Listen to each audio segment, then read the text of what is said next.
Hello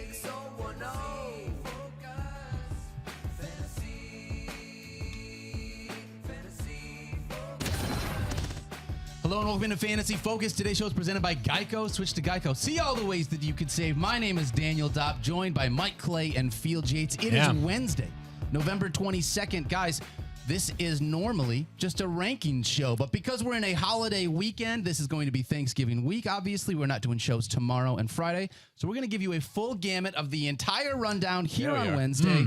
It's going to be a jam-packed show. How you guys doing today? I'm pretty good. How about you? I'm doing great. This show will be as packed as my plate will be tomorrow. Yes, Field. During my first of several Thanksgiving meals, because my only belief on Thanksgiving that might run counter to where most people rest is that Thanksgiving is not a one-meal occurrence. You just keep doing it all day. True. Right? Like you are supposed to gain 10 pounds on Thanksgiving. That's part of like the bylaws that were, I think that's actually in the Constitution. It should be. Can anybody prove me wrong? No, I can't. I think you're right. By the way, speaking of Thanksgiving, we're parents. Yeah. We try to teach our kids about good decision making, and we always we follow the NFL, and you always hear about like coaches and owners, and they're like, make good decisions, players. Don't put yourself in the wrong place at the wrong time. Yeah. I was driving in today, and I'm coming off the exit ramp on 84, and what do I see on the side of the road? 4 turkeys. Just hanging out, walking around. Really? What are you doing, man? Well, what do you do? It's a day before Thanksgiving. You're just out on the side of the road. Hiding somewhere deep in the woods. Exactly. They're lucky I'm a nice guy and I already have my turkey. Because if not, what if I just was at the supermarket and there was no turkeys left? Yeah. I could have just pulled over and taken one. I can imagine.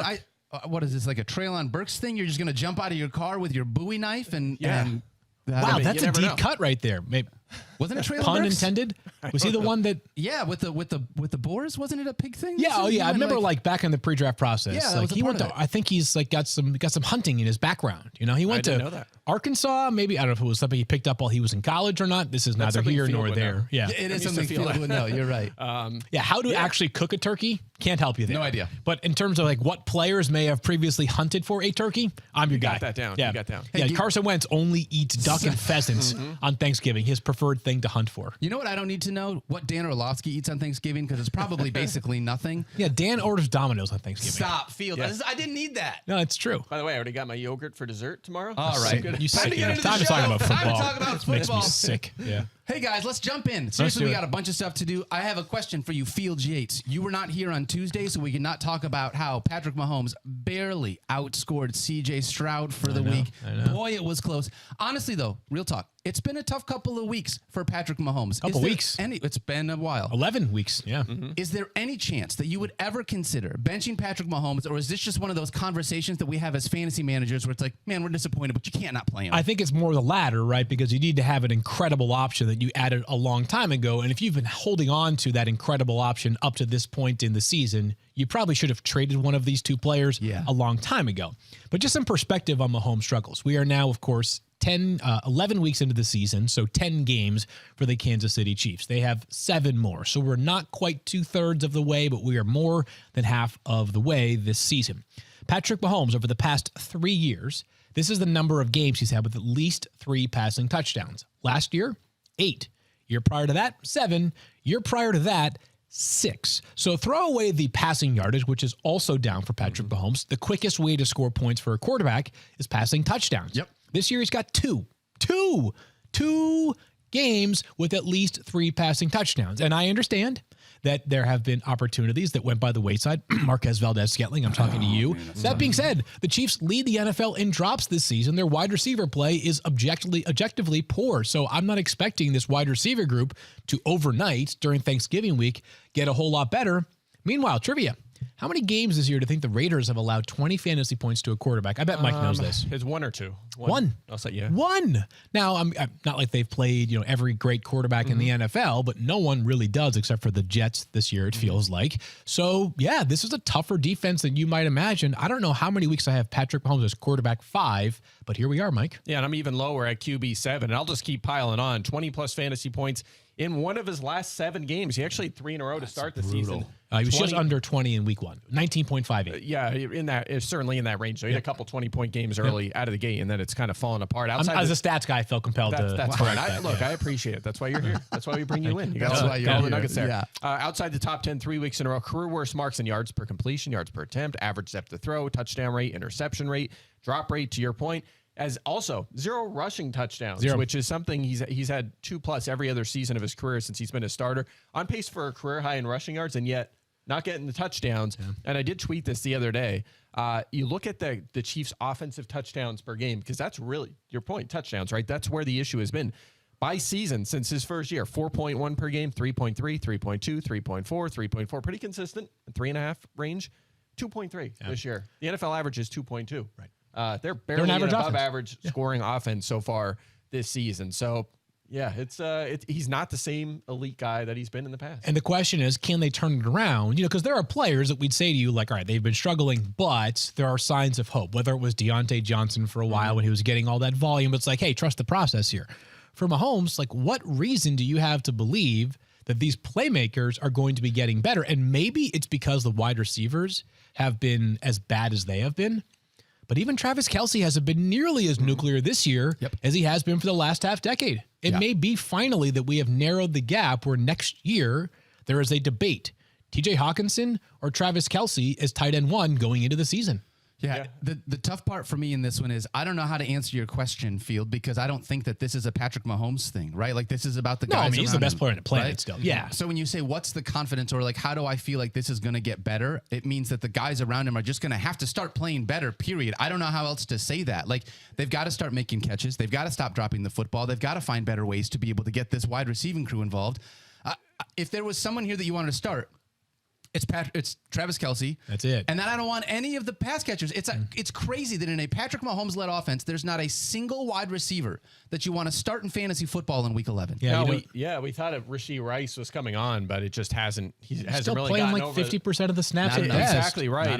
And I thought this was interesting to point out. Justin Watson this week is a guy probably worth adding to the end of your bench. I'm not going to start him yet, but check this out. He had 11 targets last week. That's only the 3rd occasion this entire season that a Chiefs player had double-digit targets. The other 2, of course, were Travis Kelce. Yep. So he's the first receiver to have double-digit targets in a game it's crazy. this season. That's enough for me to add him. But, I mean, the fact that he's your featured target, and he was, the 4th or 5th receiver for the Buccaneers? I know. Yeah. Yes. I mean, yes. not good. And you know, all offseason, we're like, are they going to add receiver? Yeah, DeAndre Hopkins, right? That's an easy fit. Like, they never did it. To be fair, they paid Marquez Valdez-Scantling $10 million, so they don't really need other wide receivers. Unbelievable. Real talk. They that. And not to like relitigate this conversation, but last week when we were having the Josh Allen like frustrating conversation, I think honestly like the strongest reason why I felt like he is not frustrating is Patrick Mahomes, honestly. And I have Mahomes in the War Room League, so you care so much about that league, and he's kind of going to be one of the fulcrum players for us in terms of whether we can win this whole thing or not this year, because we have a good roster.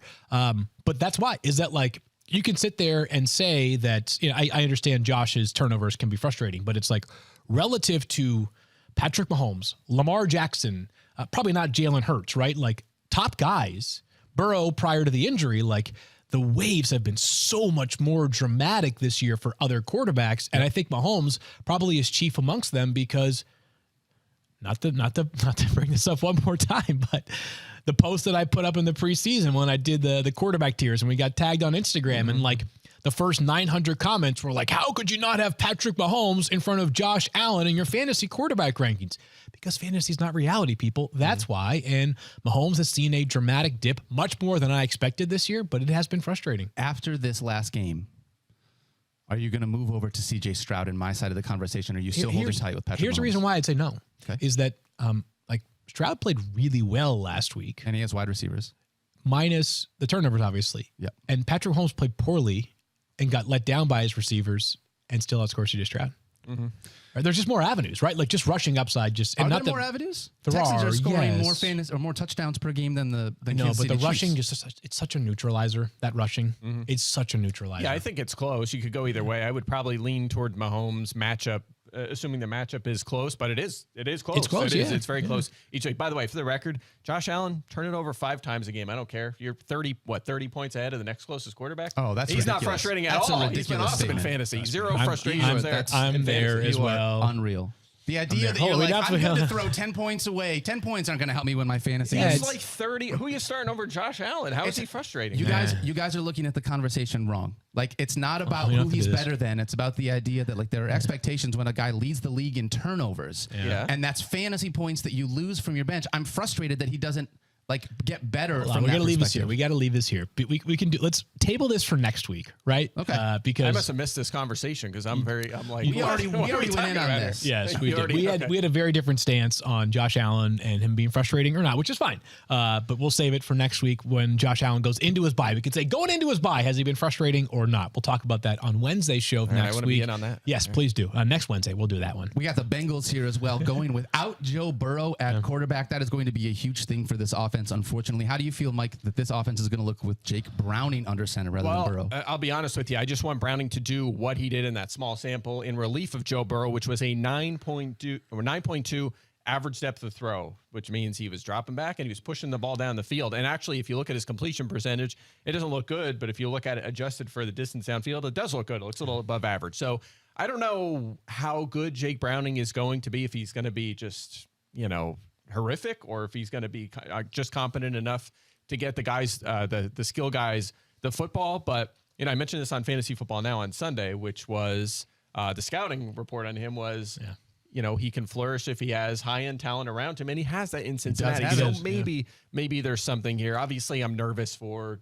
Jamar Chase's ceiling and T. Higgins and all these guys, but I'm going to give him a shot this week. I moved everyone down a little bit, but still starters though for all those maybe guys. It's like cautious optimism that he can be a competent player. Chase is the only one that I think is still a lineup lock. Higgins, because of his inconsistent season, plus the fact that he's injured, plus, of course, the Jake Browning effect. So I'm going to dig deep here and look for some optimistic tones. Let's start here. The Bengals have thrown the ball 38.0 times per game this season. That's the fourth most in the NFL. Mm-hmm. Mike often reminds us they are one of, if not the pass-heaviest team in terms of percentage of plays. Yeah, Chiefs 1, Bengals 2 in terms of adjusting for game script, pass-heaviest. And when you're that pass-heavy, I don't think it's just because of the quarterback play. I think it's in part a mindset that the play caller, in this case, Zach Taylor, has. So I think they will still be inclined to throw the ball a lot. The Steelers, as we know, bottom 10 in terms of limiting opposing wide receivers. Fantasy points per game, 22.7 allowed by Pittsburgh. That's good. And the last one here, and this is probably the flimsiest tone that I have because we've seen examples like the Rams' confidence in Brett Rippon, but the Bengals had opportunities this offseason to invest in a second quarterback. They had Will Grier briefly on the practice squad. They did not let him, they let him get away to go to New England to be the third quarterback as opposed to keeping him and making him their own third quarterback. They've had other opportunities to invest in a quarterback, and they have said, we're good. So they see something in Jake Browning that maybe we have not yet seen. Now, the Rams saw something in Brett Rippon, and we've seen other teams that have gone out there with really pathetic options under center. So I'm not saying that teams always make the correct bets on their backup quarterback, but I'm hoping that the Cincinnati evaluation on Jake Browning is better than we realize. By the way, on the negative side, the Bengals, and this also applies to the Chiefs, I meant to mention it before, Chiefs and Bengals, two of the hardest remaining schedules for quarterbacks and pass offenses. So that is something that's a concern, but that, of course, would have applied to Joe Burrow as well. That Steelers defense is no joke either. Do you think that you would start the Steelers defense and TJ Watt against this young quarterback? Is this one of those situations where it's like, given the defense and given the fact that it's Jake Browning, it might be worth a shot here? I think they're good enough that you just leave him in there as a starter. Like I would have ranked the Steelers defense much lower had Joe Burrow been starting, but with Browning in there, I think they're startable. Yeah. On the other side of this football, the Steelers got rid of Matt Canada. That came across the wire yesterday. Field, understanding that no Matt Canada is going to be there. How do you decide what this offense is going to look like, given what it's looked like the last couple weeks, which has been inept? Yeah, I mean, I don't have a great... So the person who's going to be calling plays is it Mike Sullivan who's going to be calling plays, or is it running backs coach? He's the play caller. Someone else is the the running backs coach on the offensive coordinator. Yes. Yeah, so Mike Sullivan will be the play caller. Don't have a real great grasp on what he is as a play caller. He has done it previously. Feels like a tough throw to start any of these wide receivers because Giants of that. and Bucks. Yeah, I mean, it's also, just right now it seems the focus for them is going to be pounding the football. And Cincinnati, they probably think in Pittsburgh, we're concerned about winning, and we can play a comparable game to last week against Cleveland. It might be low scoring, and that's okay as long as they win. So I did not adjust my wide receiver rankings based off of the coordinator change, Daniel. I simply had both of these guys lower. You can't start George Pickens right now. You just can't, right? Deontay Johnson, who had 4 targets last week, I mean, it's jarring if you go look at his game logs this year from like pre the last 2 or 3 weeks. It's like, oh, one of the most consistent players in fantasy. Now, you just don't know what you're going to get. Matchup, I would consider it basically neutral right now in terms of the Bengals. So I don't have a great take on what this coordinator change means for Pittsburgh. Do you have a strong take on it? No, I think that you're going to see them try to feature guys like that have been making plays like George Pickens and Jalen Warren, but we don't know that for sure. I don't think Najee Harris is going to disappear. Deontay Johnson's one of the best route runners in the league. They're going to find ways to give him the ball. Pat Freiermuth is going to be involved. But look, at the end of the day, what it comes down to is how good is their quarterback, and under 160 yards in 4 straight games. I mean, if he doesn't play better, it's not going to matter. It's not going to matter who the coordinator is. Anytime your head coach has to announce that you're still the starter, it tells you how sort of leaky things are right now with that Pittsburgh offense. And maybe you're right, because like with Buffalo, I'm not sure it was a dramatic shift. We'll talk more about it in just a bit, but like it felt like James Cook was the one guy that it was like, no matter who the new coordinator is, just give the ball to James Cook. Feels like George Pickens, and to a degree, Jalen Warren, but even more more of Warren because he's been playing plenty. Feels like George Pickens is the one guy who has just totally disappeared, who they need to resuscitate the value. Yeah, you can't do that. You can't have high-end talent like that and them disappear from your offense. Like we've seen that over and over again. Like what was the change with the Raiders? Like throw half of the passes to Devontae Adams. That works, you see right? that all the time. I have a feeling we might see that. That gives me some optimism for Pickens even this week, but still 4 straight games under 10 points makes him a very risky play. Yep. I know that we're not starting George Pickens. Deontay Johnson is like a low-end flex play because there's no teams on a bye this week, right? Correct, So the player pool is as deep as it's going to be. You're still starting probably one of these running backs. Are you starting one of these running backs, or are they on the fringe? I've got Jalen Warren at running back 25, just ahead of Najee Harris. Mike, would you rather have Jalen Warren or Najee if you're going to start one this week? I think it is close. I would lean towards Warren just because he's had 100-plus yards in 3 straight games. So I was kind of on the fence about that just based on the usage, the fact that Najee's generally playing more snaps and getting a little bit more in the carry department. The targets have been close, but Warren's just outplaying him. So I would give him a slight edge here. So I'll go that way. But I don't want to see either as a lineup block because Warren's still hanging around like 14 touches. Not a enough game. volume, yeah. That's not like lineup block material. I hope that changes. Yeah. But I'm not sure it's going to a drastic end anyway. How about Trevor Lawrence? Last week against the Titans, we saw him score 32 fantasy points. First time all season long, he hit 20 fantasy points in a game in week 11. Game before that, he had 2.1, by the way. So it's not like this is like a couple games that he's put together. Now he takes on the Texans. ESPN Bet has this tied for the highest point total of the week. Should be a big scoring game. How are you approaching Trevor Lawrence field given all the things that he has been this year, which has not been consistent? So quarterback 11 suggests, oh, wow, like that's a lot of confidence in Trevor Lawrence. Maybe he just bounced back. A little bit of context here in just a moment. Let's lay out some of the reasons why Trevor Lawrence has been a disappointment this year. He's got one with 300 or more passing yards. He has 8 total rushing attempts over the past 3 weeks. So while volume has not been great, he obviously mashed last week in which he had 4 goal-to-go carries, which is 3 more than he had in the entire season prior to that. But he's quarterback 11, which is not that great in my rankings when you consider this. Here are the quarterbacks that we don't have this week. Obviously, no Joe Burrow. You've got Tua, Russell Wilson, Geno Smith, Sam Howell, 4 guys who I think could be ranked either ahead or close to Trevor in normal weeks, who are in awful matchups, right? Tua against the Jets, Russ against the Browns, Geno against the Cowboys, and Sam Howell, who they play. They're playing somebody good. Commanders take on Dallas on Thanksgiving. Thursday, yes. I'm sorry. I said Geno against the Cowboys. I'm sorry. San Francisco for Geno. Yes. Yeah. So anyways, 4 quarterbacks that could easily in a different week be ahead of Trevor Lawrence. So I'm more optimistic. Part of it is the context of who also you might have to replace. Sure. So quarterback 11 feels like a right spot for him, Mike. The biggest question that I asked on Monday after the breakthrough performance was week 11 the switch that was flipped for Trevor Lawrence because he's the number 1 overall pick just 2 years ago. Agreed, but this has been his career so far. It's just up and down. We've seen this throughout the season, and here's the thing. He had 32.2 fantasy points last week. His season average coming into the game was 13.7. This was very much an outlier, so I'm not just going to say, okay, he had one good game against Houston, or who they play last week? Who was that? They played Tennessee. Yeah, one good game against Tennessee. We're back and he's QB6 or something. I'm not there yet. Right. So again, quarterback 11 seems optimistic. Yeah. But then when you realize that it could easily be quarterback 15 if those guys aren't playing like the best defenses in the NFL, then you realize, okay, it's not like we are totally all the way in on Trevor. By the way, if I'm not mistaken, that was only his third game with more than one passing touchdown, right? And the first two were both the Colts. Right. So he hasn't played the Colts or the Titans. He was playing Houston this week. That helps. Maybe he just steps it up. Although he did not play well when they played last time. They got stomped by the Texans earlier this year. 14.3 fantasy points in week 3 when they played the Texans. I'm hoping that this is a high-scoring game in this one. And because of that, I'm hoping that you can use both of these Jaguars wide receivers. Although, given what we got out of Calvin Ridley last week, it throws more into this fire of, like, which one of these wide receivers do you want to start?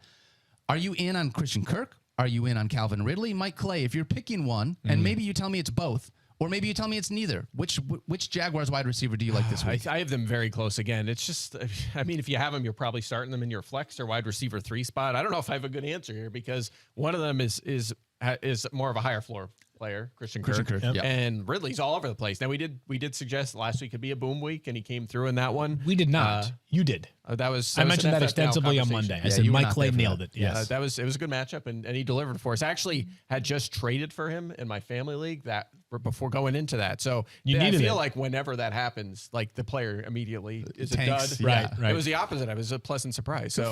Good for Calvin Ridley. But take that. Yeah, look, by the time you get one right. I think I know, right? I've him 26. I believe I have Kirk like 25th. There you go. There you go. I guess my answer's Kirk, but it is a toss up. Kirk is pretty clearly like the safer play, the more consistent play. Like the chance of getting a 2.5 out of Christian Kirk is very low. The chance of getting a 2.5 out of Calvin Ridley is higher. We posited the idea that when Zay Jones has been healthy, the numbers have been quite favorable to Calvin Ridley. A lot of really smart people in the fantasy community have taken that idea to task and said, you guys are being pea-brained, and it's not as simple as that. You know what? I understand that. But can you offer me any other theory? Because there's no other theory that works right now. All right. So I get it. It's probably not as simple as Zay Jones steps on the field and Calvin Ridley becomes Calvin Johnson. But every other theory that people have tossed up against the wall has not stuck. So I don't know what to tell you. I'll say this, and this is not I don't think you're going to have both of these guys on your roster. You probably don't have both Jaguars wide receivers. But coming out of the Thursday games, if you are down by a ton and you've got Calvin Ridley and you're looking at I need that boom week rather than a safe floor, that would be a situation in which I would choose Calvin Ridley, because we're going to have 6 teams playing on Thursday. You'll get an understanding, and the Friday game, so you get an understanding of am I in a hole early? So you're kind of looking at it from that perspective. Yeah, I'm curious, too, what Houston's secondary looks like going forward, too. Remember, they didn't have Derek Stingley most of the season. He's back now. He might even there's been points where he's shadowed. He struggled with injuries and effectiveness, but he might be on Ridley in this game, so something to keep an eye on. Yep. All right, Dolphins running backs. Guys, we had Devon Achane go down last week. Yeah, tough one. Trying to figure out if we're going to get him this week. Let's say that Devon Achane plays. If he plays, Mike, where are you going to have him ranked, and where will you have Raheem Mostert? And then we'll do the opposite in case he doesn't play. I have him 23rd in my rankings, baked in a little bit more risk than we had last week because of the setback. Look, here's the good news. He played 3 snaps. He had 2 touches. He actually took the first carry of the game over Raheem Mostert. So by all accounts, had he not, someone landed on his leg, the same leg that was injured. It was kind of fluky, but had that not happened, you probably would have been happy that you started Devon Achane. And Raheem Mostert stepped in and had a massive role in that game, a season-high 23 touches. So I think it's process over results. I don't think starting him was the wrong decision last week. And if he's active for this one, I don't think it's the wrong decision either. You start him if he's active potentially this week. Come on. Why not? I get it. The strongest answer would be, hey, he might get hurt again. Yeah, no kidding. Every player might get hurt. Sure. Again. That could happen in the first play for anybody in the entire NFL. And if Mike McDaniel comes out and says something that makes you a little bit worried, hey, we got to be really cautious with Devon Achane, then I suspect that you would think twice about starting him. But if he's going to play, by the way, they have no Savon Ahmed now. He's been placed on IR, so he's out for a minimum of 4 games. Then he's Devon bleeping Achane. The guy had 97 freaking yards in every play he had the ball the first 3 games he actually got to play for them. So I don't know. It's I get it. He could certainly get hurt again, and maybe he has a higher risk overall than the average running back that you're going to have in your fantasy lineup. But if the Dolphins deem him good enough to play, and we get no reporting that tells us it's going to be a very limited role, then I'm going to roll the dice on Devon Achane If he does not play, then I feel pretty darn good about Raheem Mostert, even in a bad matchup. And I think that Jeff Wilson will probably have a bigger role than we have seen at any point this season because there is no Savon Ahmed and there will be no Devon Achane. The teams might have to promote Darrington Evans off the practice squad, a guy who's been in and out of Miami and Chicago this entire season. Mm-hmm. If Devon Achane does not play this week, and as a reminder, they're playing the Jets. You said tough matchup. So this is a very tough matchup. If Devon Achane does not play this week, I'm going to have Raheem Mostert right around my RB20, right in that vicinity around where Devon Achane is at. You think that's...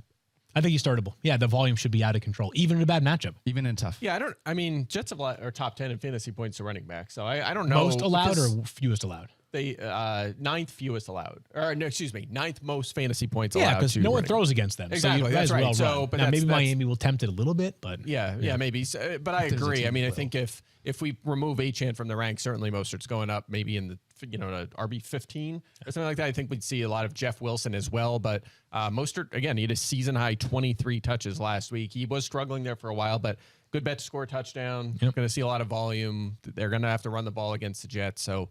No doubt. Lineup lock if Achane's out. The only thing, if Achane does sit for Raheem Mostert, he needs to get more involved in the passing game again. He's got 2 catches for 13 yards over the past 4 games.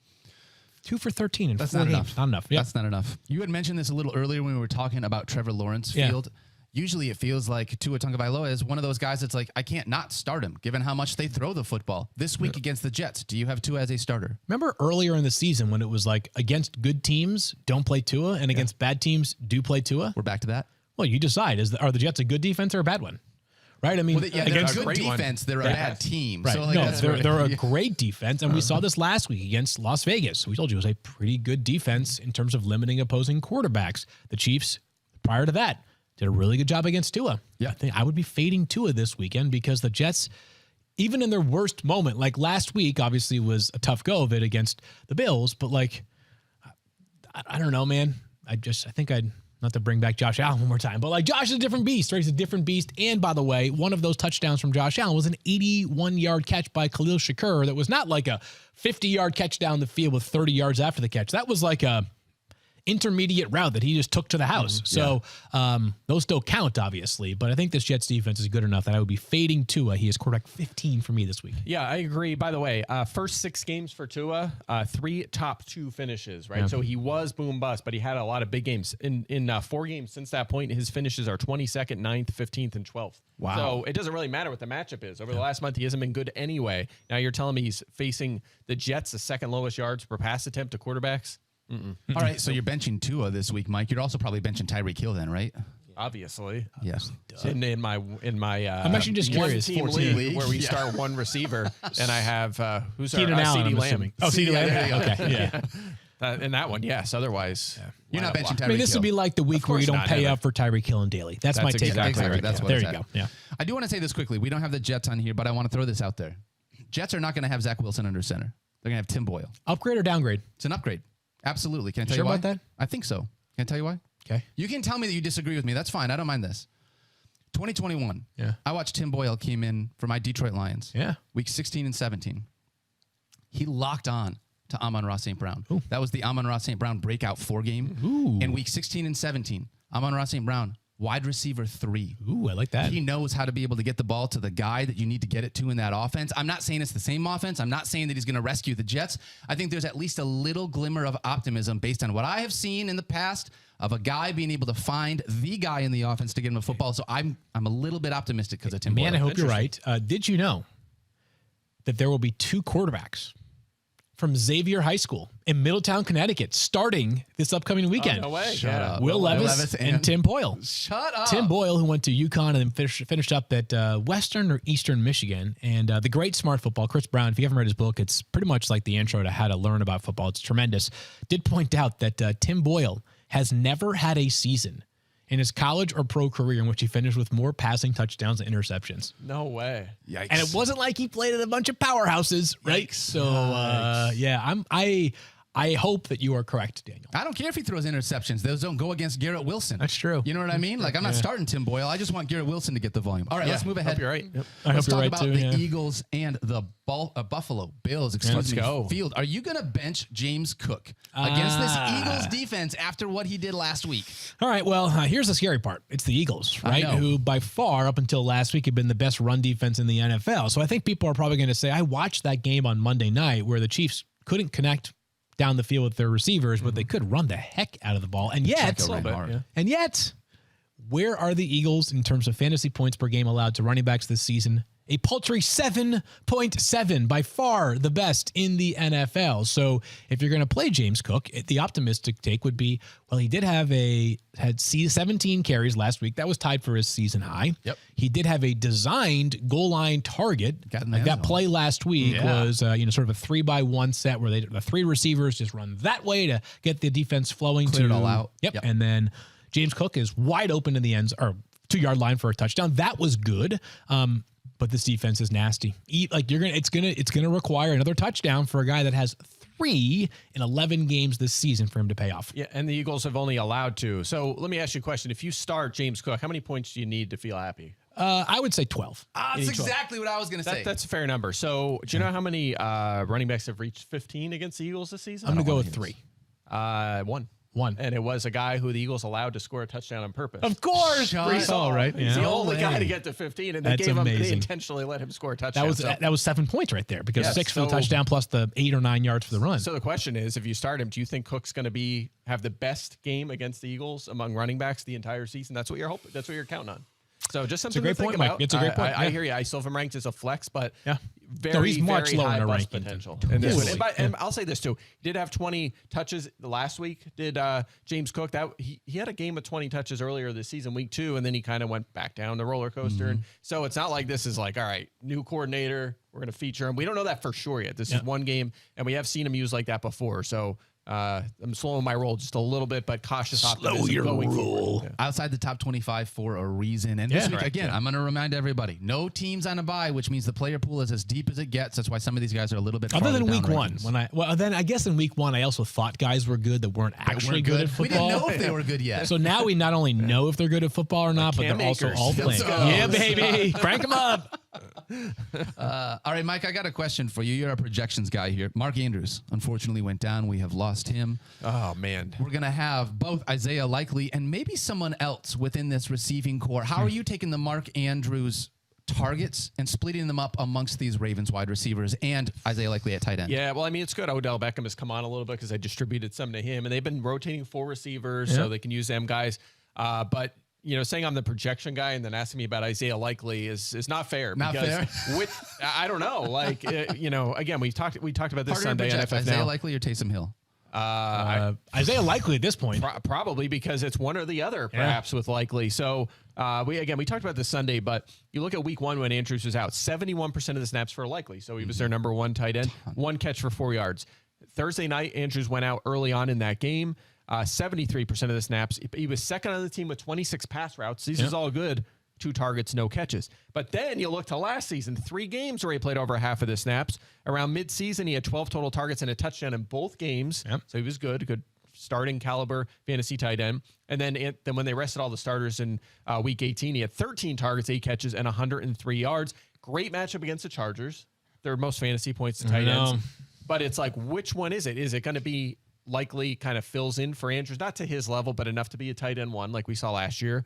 Or is it going to be, look, we don't need to utilize him. He's going to run some routes. Charlie Kolar is another young tight end they can utilize. And then we're going to feature all the better wide receivers than we had last year in the passing game. So I kind of met in the middle, and I ranked him as a good tight end 2, and we'll see how this week goes. So if that's a good tight end 2, I just want to project off of that. Coming off of that, do you still... would you have Zay Flowers and OBJ as starters this week with that potential extra volume that they're going to get? Or not Zay Flowers is closer to a starter in my rankings. Odell Beckham Jr., the best way I can characterize it is Odell Beckham Jr. is trending up. As Mike just mentioned, it's a great matchup for Isaiah Likely, which means it, of course, is a great matchup for Odell Beckham Jr. He has a 40-plus yard catch in each of his past 2 games. So some of that explosiveness that we knew pre-injury, I think, is closer to being back. Over his past 5 games, he has 7 targets 3 times. The problem is sandwiched in between those games is a 3-target game and a 2-target game and a 4-target game. So Gross. up and down, up and down. So I think he is a worthwhile consideration to be added. I don't actually, you know what? OBJ, just because of name value, is probably not available in that many leagues. I'm looking right now. But yes, I think he is a worthwhile player to be added and currently relegated to a bench role. But what do you got? He is available in 49.7% leagues. Right on the bar. Yeah. So I think he's a worthwhile add and stash right now. But the inconsistency, the fact that like this has kind of been the thing with OBJ for like, I don't know, 4 straight seasons now. You don't know exactly what you're going to get week in and week out. I think you have more secure options in a week in which all 32 teams are playing. Yep, I agree. Right. And his snap shares the last 2 weeks, 30% and 33%. So he's not on the like field a designed pass catcher. 100%. That's it. If a guy has a 30%, you're saying a 30% target share? What did you say? Snap share. Snap share. So teams should know when OBJ is on the field, they're throwing the ball. Yes, exactly. Yeah. All right, got to add him at least on the end of your roster. Couple updates here on the Saints. Michael Thomas went to the IR with a knee injury that he suffered against the Vikings, and Darrell Henderson has been waived as a part of this team. So now we're looking at a couple different guys in this offense. Henderson, not part of the Saints, but also waived. Yeah, just kind of injury news. Yes. That's injury all updates, of our injury news in one sentence. In one sentence right there. So with Thomas heading to IR, I think there's one wide receiver that I'm looking at that I might be having a little bit of excitement in. Not ready for season long, but I want to know if you guys are ready to It's Callaway. Oh, look at both of you guys. Rashid Shaheed obviously is the guy. He's the deep threat. He's the guy that everyone has been excited about. Every once in a while, he has these boom games, but he hasn't had enough volume in this offense to feel like we can use him on a consistent basis. Now with Mike Thomas not being here, Mike, do you think that Rashid Shaheed is going to get enough volume? Yeah, I do. I have him 40th in my rankings, so certainly a flex option. Yeah. Again, 40th with every team playing is a pretty generous ranking for a guy that's been very boom bust. But without Thomas, look, last week it was actually A.T. Perry, the rookie, who replaced Michael Thomas in the game, but only 2 for 30 and a touchdown in that game on 4 targets. But Shaheed had 7 targets in, a career high 9 targets in this game, actually. Only 24 yards. I get it, but he does have 3 games with 18-plus points this year. So we've seen the boom from Rashid Shaheed. With the added volume and the upside we've seen from him, no doubt, I think he's a viable flex. You know what's interesting is he had those 9 targets, which Mike mentioned as a career high. Yep. He also averaged 4.8 yards per catch. Again, he's only a year and a half into his career. That's his lowest ever in a game. So it was like you got all this extra volume with the upside just being totally evaporating because of maybe the fact that those targets were just like different types of targets than he's normally accustomed to. I got to figure we got some Weber State alums out there that listen to this show. That's, of course, where Rashid Shaheed went to college, also the college of Damian Lillard. So I didn't know that. Talk about some star power from a small school in Utah. Weber State? Yeah, Utah. I guess I thought it was Weber State. Yeah. Oh, yeah. Is it? I thought it was know. Weber. I'm sure It probably is Weber. I'm probably the one that's wrong. I could be wrong. I mean, I don't know how to read people. very well. I said that thing like we probably have some listeners from said college, We'll and find out what it's called. I'll say they're probably going to be mad if they hear one of us incorrectly pronounce it. Do you pronounce him Rashid Shaheed? Stop. No. Is that how you That's say not that how you too? do it. No, but you can try. But by the way, I'm still trying to figure out how good Shaheed is. Like, is he just blocked by Olave and Thomas, or is he like Nate Washington, or is he going to be a superstar? Like, he's a tough one to figure out because sometimes he flashes and you're like, what? I mean, Like, the speed is one of the, I don't know, he's got to be one of the top 12, 15 fastest guy in the NFL, right? Sure, but some of those guys just settle in as situational number 3s. Totally. So we'll see. Other side of this injury news. Now it makes sense. Darrell Henderson obviously has been waived because Kyren Williams coming back from IR. There it is. Kyren Williams. Yeah. Through the first 6 weeks of the season, he was running back 6 on a per-game basis. I did not call that. I don't know very many people that did call Kyren Williams being that good. Maybe Adam Schefter. Before last season. Yeah. He nailed that one. He was a full year and a half out on that take. That's good right there. Is he going to be back to that level here in Week 12 for you in your rankings? Well, he's going to be close for a couple of reasons. Sean McVay talked about how like they've really missed Kyren Williams over the past 4 games, which I think is pretty obvious when you watch this team. I would not be surprised, by the way, if Henderson is re-added to the practice squad, assuming he clears waivers later on today, perhaps even elevated as soon as this Sunday as the backup to Kyren Williams. The only thing about Kyren Williams that makes me a little bit nervous going into this game is not the matchup. Arizona has been very generous to opposing running backs. It was that towards the end of Kyren Williams' run of dominance, he was not nearly as involved in the passing game as he was early on in the season. True. I don't know if that was because of Cooper Kupp's return or what it was, but Kyren Williams was very, very volume dependent in the rushing department. He kept paying off with touchdowns, but that's the kind of thing that the Mike Clay notes would probably not always be sustainable. Yeah, but still good enough to have him as a starter. I agree. A part of why I have him ranked 17th is I have his carries scaled back a little bit in his first game back with Royce Freeman there.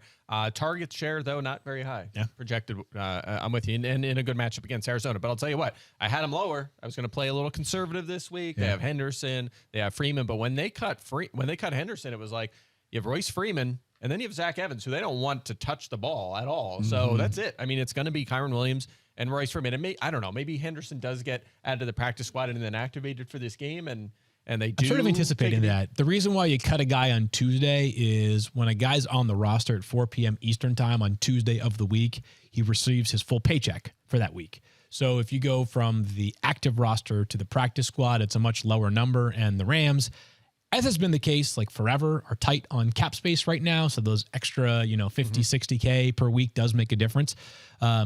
But that's way too inside football for anybody to actually care about. No, that's super fascinating, actually. I'm more interested in that because now you're talking about like numbers and how players are involved. Yeah, you'll notice the number of players waived on Tuesday each week is generally higher than the rest of the week. Like if you think you're going to cut the guy at some point during the week, yeah, you do it now. These rich billionaire owners are having a hard time being makes me laugh, sympathizing with their money. It is confirmed as Weber State, by the way. Weber State. Yeah, right. Keith, who knows everything about college sports, knows. He probably is watching. Did you say Keith? The birthday boy. Happy birthday, It's his Keith birthday? Lipscomb. Yes, sir. Happy birthday, Keith Happy birthday, Keith Lipscomb. All right. He's tuning in. He was tuning in waiting for that, and there it is. Wow. You know what? I'm a dummy for not knowing that. Keith. I was going to save it for the end, but. One of the great fantasy football players ever. I love Keith. Everything Keith touches turns to gold. It's been a long time. If you are watching this show and you've been watching it for the last year or two, you didn't get to know Keith Lipscomb the way that we did. He's been a part of Fantasy Focus basically since the beginning. Hey, since before any of us, that's for sure. Yeah. So, not cool Keith. We love him so much. I don't like that nickname, though, because he's cool. He is a cool guy. You know what? Go ahead. No. I'm going to let it slide. I'm going to be nice today. I'm going to be nice to Keith. I'm going to save my meanness for Mike. Oh, okay. Yeah, smart play always. Keith, riding high right now is Brownies, 7-3. His Cavs, the big win last night. Mike didn't watch the game, but they played the Sixers. What's that sport? I don't know. It's dodgeball. Dodgeball. I was doing IDP projections all night, and that is true. Actually. That is actually true. Yes, I know. Yeah. All right, we got a couple of Thanksgiving Day games we're going to dive into as well. Make sure you're all set up for that. But first, Field Yates. Do you smell that? That's the scent of fresh turf and freshly cracked Dr. Pepper, which can only mean one thing. It's college football season. Yeah. So block off your Saturdays and swipe a sweet DP from the mini fridge because there's a new season of high kicks, long throws, and Fansville commercial breaks to carry you all the way to the West Coast games in Ohio. That's right. The fans are back, and this year things are heating up. We're talking more hot takes, more heartbreak, more layers of face paint. Get ready to drink in all the drama this season with the help of the most delicious college football tradition there is, Dr. Pepper, the one fans deserve. Home, auto, prize sports memorabilia. Yep. Keith Lipscomb, whatever you need to protect, Geico can help get you covered. And with the award-winning Geico mobile app, you can get 24/7 claim support and on-the-go policy access. It's easy to Geico. Go to geico.com today. Keith is a national treasure. We do need insurance for him, Field. Hey, level up your game day with Vivid Seats and get great tickets to the biggest games of the year. Plus, with Vivid Seats rewards, you can score free tickets, surprise seat upgrades, and an annual birthday discount and more. They're the only ticket company in the game that rewards fans for every purchase.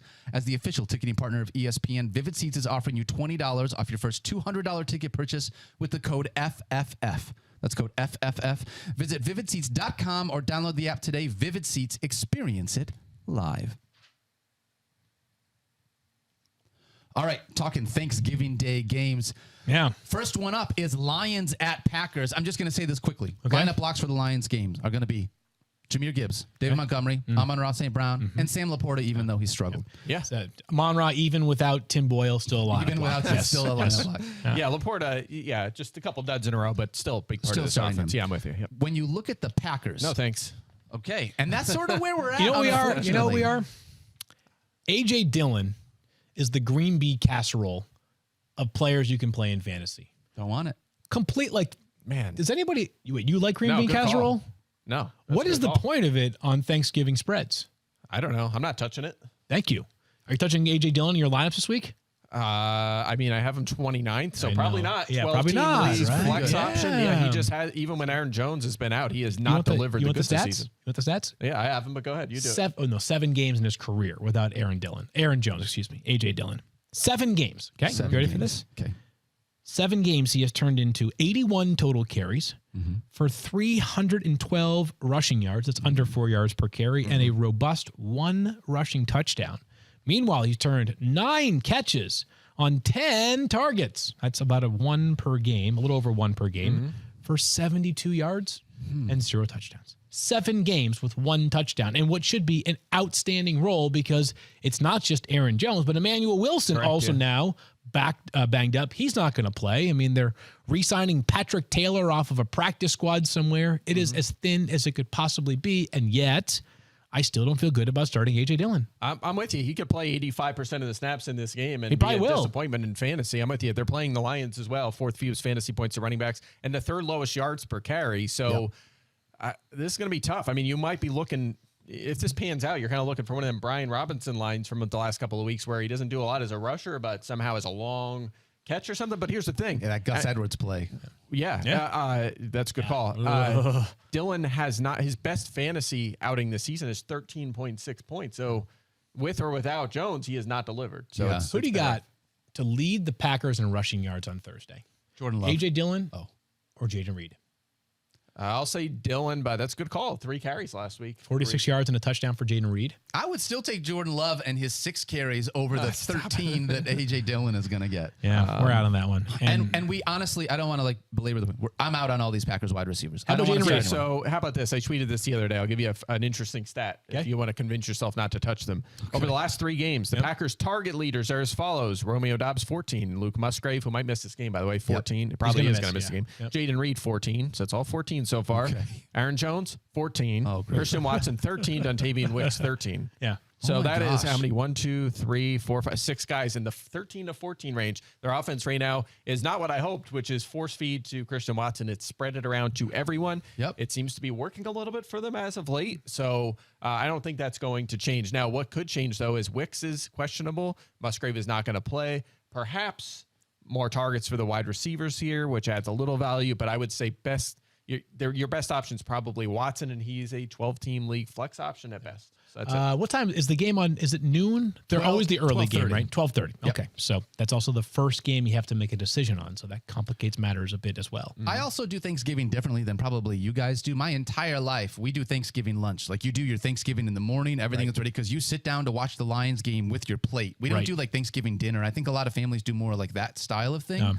So like for me, it's like you get food up front at noon and football, and then a second helping of food, and then Cowboys, and then a dessert helping of food, and then the Bills. And I think I do it right. I just want to say that. So if you're not doing Thanksgiving lunch and you're waiting until Thanksgiving dinner, I'm just saying like maybe think about your decision making. I do like late dinner. Mine's like 2. 2? That's not too bad. 2's not too bad. So I'm kind of with you. Usually it's like 9:30 or 10, first Miller Lite, and keep that going until about 4. Yep. And then dinner during the Cowboys game. That's fair. That makes sense. All right. It's a good balance. It is a good balance. Yeah. It is nice nice balance. Carbo load. You can make your own game plan this year for Friday because we have 3 p.m. Friday game. Yes, we do. First Black Friday Chef's game. kiss. Yeah, I know. Can't wait about that. That's going to be a lot of fun. I think. We just talked about A.J. Dillon. Didn't really want to start him if we didn't have to. What about Brian Robinson right now, taking on the Cowboys? Because we like what Brian's done the last couple of games, but this is a tough defense, Mike. Yeah, so it comes down to, I think, Antonio Gibson playing or not. By the way, he had, I think, his best game ever on Thanksgiving. Didn't he did. Like a 4-touchdown game a few years ago? Antonio Gibson did? Yeah, his career, like, he felt like he kind of underwhelmed, but he had 2, like, really big seasons. But he was still a thing, I'm telling you right now, in 6 years, he's going to be Cordero Patterson. He's going to have, like, a breakout year in year 10, and we're going to be not like, a bad call, actually. Yeah. I mean, but that's what I'm saying. He like low key was he like RB7 like his second year? He had but it was like terrible for the first like 9 or 10 games, and then finished strong. So it didn't really actually help anybody that drafted. That's a good call. Because I drafted him a lot. I'm with you. He was that year's Christian McCaffrey. Remember, he's gonna be the next. Stop it. Yeah, I recall. We don't need that. But anyway, I think it's gonna come down to whether or not Gibson plays. He's been limited at practice, so there's a chance Gibson plays in this, and that's gonna eliminate a chunk at least of Robinson's pass catching, and that's a concern because we talked about this last week. Robinson had career high marks in targets and receptions in week 10, and then he upped both of them last week with 9 targets and 7 catches. Of course, Antonio Gibson did not play in that game. Robinson under 75 rushing yards in 9 straight games, but he has 130 plus scrimmage yards in back-to-back because of that receiving. So that's my concern. He scores touchdowns. That's good, but it's where I rank him, which right now you see me at 28. That is with Gibson in there. If Gibson's not in, I'm going to do what I did last week, which was move Robinson all the way up to the top 10, which is where we had him ranked last week. So we have to keep an eye on his status leading into Thursday's game. Who else got touches in the backfield other than Brian Robinson and Rodriguez? Chris Rodriguez. It was just those two. So it is a very funnel. That's if there is no Antonio Gibson. It's definitely. Robinson is the feature back, pass catching back, rushing back, goal line back, all of it. If Gibson's not there, but he's good at pass catching. Like it's not like this is something he's doing because there's no other option. Like he's very natural doing this as well. Impressive. Yeah. All right, so Robinson is at least usable. Are you thinking about using any of the other commanders in this game field against the Dallas Cowboys defense? That's going to be a no for me, dog. I mean, I would not like to. I mean, I would not prefer to. Terry McLaurin, yes, right? Like McLaurin, I would, he's still going to be in my top 30, but, what do we say on Monday? Terry McLaurin going 5 for 43 was the most Terry McLaurin's fantasy line ever. It's unfortunately right now. That's where it's at. What it is, right? And Jahan Dotson disappears when Curtis Samuel plays. Yep. So. And Samuel's expected to play on Thursday, so yeesh. On the other side, really quickly, just to make sure we mention it, you're starting Dak Prescott, you're starting Tony Pollard, you're starting CeeDee Lamb, you're starting Jake Ferguson. You sure about Lamb? Yeah. Okay. Yeah. I thought about it for a minute. Wide receiver 1. I thought about it for a minute. Yes. I mean, there was a point a month into the season where we were still starting him, but we were like, this is not going great. This is not what I was thinking about. Yeah. And now it's the complete opposite. What a season. All right, we got one guy here that I'm really excited about in this late game. It is Zach Charbonnet. Obviously, Ken Walker, the third, went down with an oblique injury. Not going to play in this one. And so we're going to see some Zach Charbonnet, what he did in that last week's game, 21 touches after Ken Walker went down. That included 6 receptions. Love to see that kind of passing game work field. Even though it is a tough 49ers defense, I still have him as a top 20 running back. I think you could have grabbed him right off of waivers, put him right in your starting lineup. And that's what you're hoping for, by the way. You're hoping for that passing game utilization because how many rushing attempts per game to opposing running backs do the 49ers allow this season? Not a lot. 15.3, by far the fewest in the NFL. So you're not going to find a whole lot of work on the ground. Why? Because they're usually bludgeoning teams, as we know. They went through that mini skid where they scored 17 points in 3 straight games. Other than that, up over 30 points in every game. I mean, this team has been a freight train for 7 out of its 10 games. If you expect that freight train to stop on Thanksgiving, then Charbonnet might run the football 20 times. If you don't, and I don't, he might run the ball 12 times, but he also might see 7 targets. That's exactly right. Yeah. Exactly what I was going to say. The Niners, as dominant as they are defensively, have allowed the 10th fewest fantasy points to running backs, which are like, well, that's not like unreal, but it's like no rushing, and it's all receiving. It's all receiving for running backs. So I'm with you. That's what you need. You need him to play 80% of the snaps and get a bunch of targets in the passing 18, 19, and 20 are each of our ranks for Zach Charbonnet this week. Yeah. By the way, Ken Walker, the third, leads the NFL in carries inside the 5 too. So good opportunity. Wow. Charbonnet stepping into that role now too. Maybe he does steal a touchdown as well. Really quickly for the rest of this game, you got DK Metcalf and Tyler Lockett. Are you starting both of them against this 49ers? Assuming Metcalf plays. Metcalf I'm starting, and Tyler Lockett is a little bit farther down for me. Keep in mind that Geno's banged up. That part makes me nervous. It's like Geno Smith being banged up, and like that elbow injury obviously was a thing. He came back in for the final drive last week and nearly led them to victory, but it does make me a little bit nervous. I'm not going to lie. And the fact that DK, like, neither one of those guys has been consistent this season. No, they haven't. It's weird how, like, the year in which none of us thought they would be good, they were awesome. And then the year in which we were like, okay, like, we no longer have to worry about Geno Smith and what it means for Tyler Lockett and DK Metcalf. They've been, like, so up and down. Yeah. Fantasy football is a fun thing to analyze, isn't it? It is very fun to analyze, yeah. Quickly on the other side, you got all the obvious guys. CMC, Brandon Ayuk, Deebo Samuel, George Kittle, and even Brock Purdy. I've got him as a top 10 quarterback this week. I think he's been a streamer for us basically up until the last little bit, and he's sort of made his way into that top 10 as far as I'm concerned, Mike. Yeah, he looks good in the rest of the season projections, too. He does, He's going to be a starter quite often going forward. This offense is humming, and there's not many offenses you could say that about. Scoring is down big time across the league this year, so there's a team that's things are working. You got to invest in that offense. We previously coined the term a 49er from when a player was like so up or down, but there was no rhyme or reason to it. You just kind of played him. We need a different term for when a player is just playing so well in a way that's like not totally outlandish. Like when Gabe Davis would have like 3 targets per game, but would turn it into a touchdown for 5 weeks straight. Yep. So like a thing that was happening, like he was playing really well and it was like reasonably sustainable that you just have to play him because like vibes are good.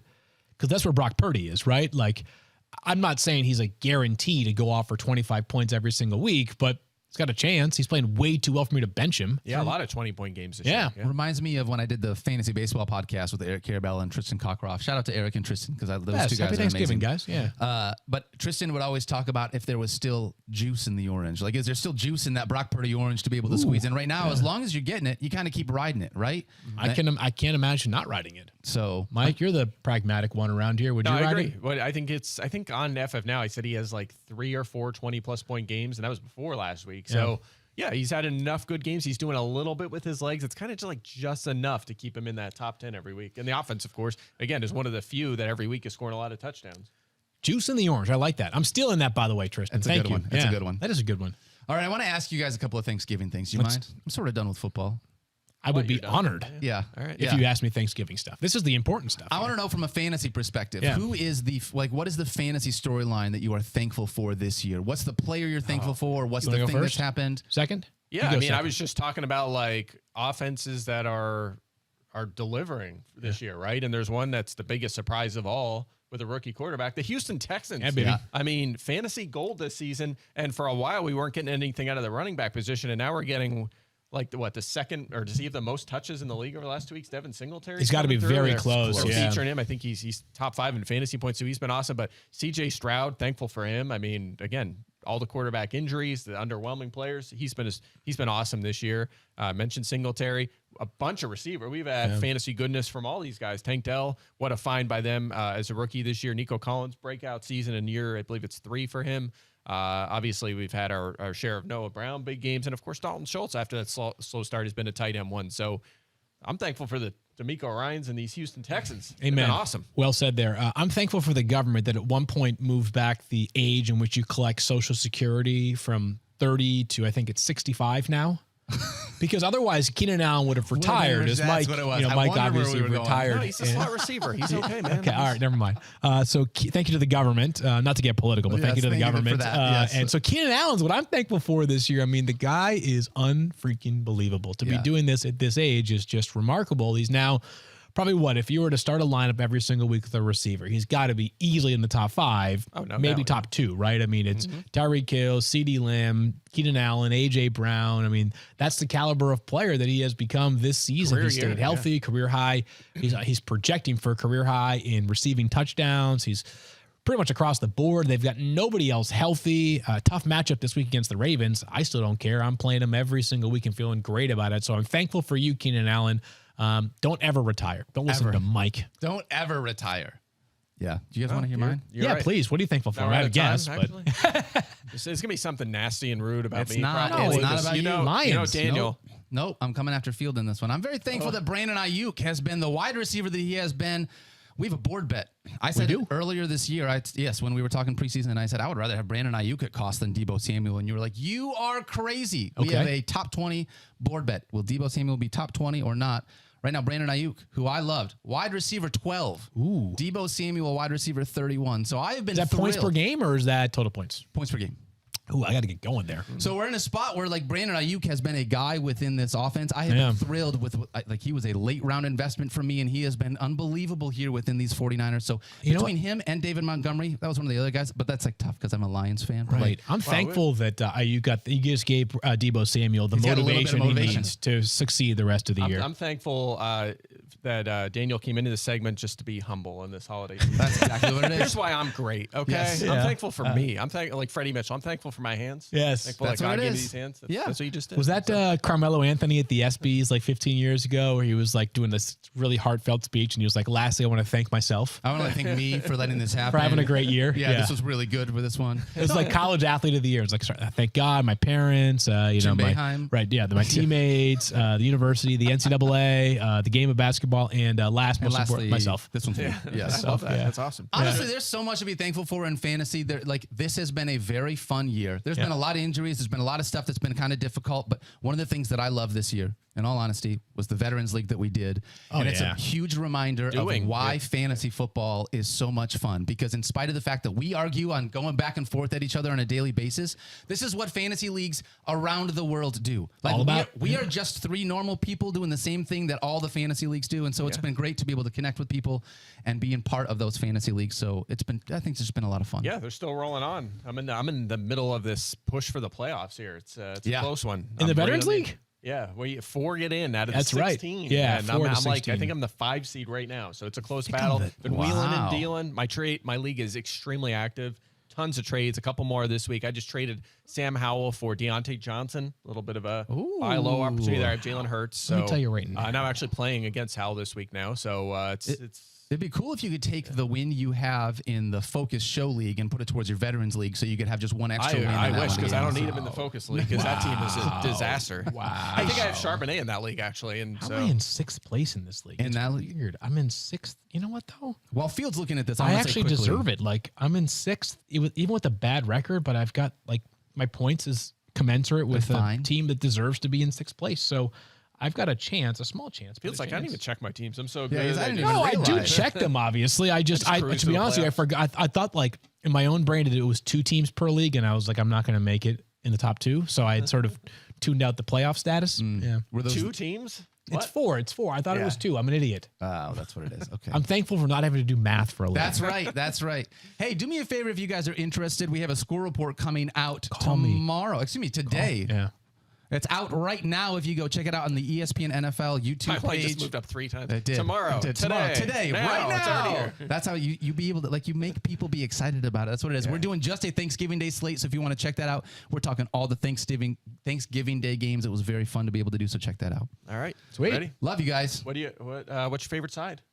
Favorite type stuffing. It's not even close. Absolutely, 100%. We agree on something. Oh my yeah, God. That's what crazy. Else? Mashed potatoes is definitely the side. Do you put? I don't like stuffing because a lot of times people put celery in stuffing. I don't want that. Yeah, you can eject the celery back into the sun well, then or the I like ground. your Throw it back in. Yeah. I'm good on that. Underrated size. Is there anything underrated that you're like, doesn't get enough love? I don't know. No, I have a pretty traditional feast. Okay. You know, mashed potatoes with the gravy, stuffing, gotta have the gravy. corn, yep totally. turkey, gravy all over that. What about dessert? Dessert? Pie. Apple pie. Apple pie? You're apple guy? I'm not a pumpkin guy. I'm a pumpkin guy. Pumpkin guy always loved pecan pie, though. And it's pecan, not pecan. Pecan. Okay. Yeah. Do you think our buddy Mel Kiper does he eat like 2 or 3 pumpkin pies on Thanksgiving? Because he eats a pumpkin pie every day. No, on Thanksgiving he has salad. Oh, that's what it is. He has a big bowl of lettuce instead. Yeah. Mel Kiper, a notorious pumpkin pie guy. I love working with Mel. He's a good dude. He's the best, yeah. All right, that's going to do it for us today. No podcast tomorrow because it's Thanksgiving or Friday, excuse me. You will see us next on FF Now on Sunday morning. So check that out. We have all the injury updates for you there. We love you guys. Don't forget to love each other. Be kind to yourself and have fun over Thanksgiving. Go Debo. Watch some football. We'll see you later. All right, I'm going to go track down them turkeys. No, you're not, Mike. You are grab them. I'm going to chase them down.